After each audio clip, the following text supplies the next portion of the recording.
30 জানুয়ারি 2026। হঠাৎ বিস্ফোরণের শব্দে কেঁপে ওঠে বেলুচিস্তানের বড় শহরগুলো।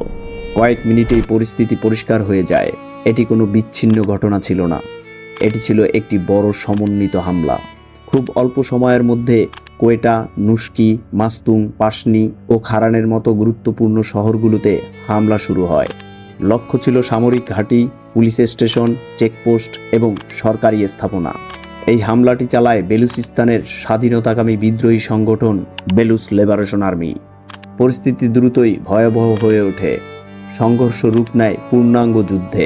পাকিস্তান সেনাবাহিনী পাল্টা অভিযান শুরু করে।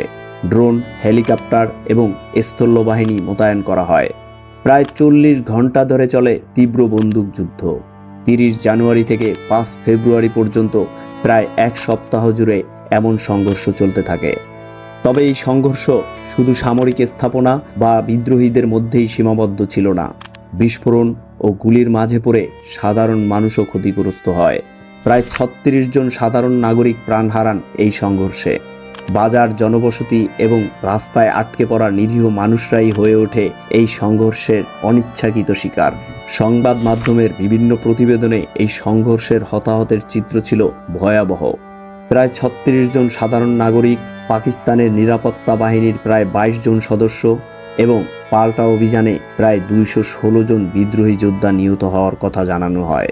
সব মিলিয়ে মাত্র কয়েক দিনের সংঘর্ষে প্রাণ হারায় 276 জন মানুষ। সাম্প্রতিক সময়ের সবচেয়ে বড় ও সংগঠিত সহিংস ঘটনাগুলোর মধ্যে এটি একটি বলে বিবেচিত হয়। এছাড়াও সরকারি হিসেব অনুযায়ী 2025 সালে বেলুচিস্তান জুড়ে 432টি হামলায় 248 জন বেসামরিক নাগরিক ও 205 জন নিরাপত্তা কর্মী নিহত হয়েছে।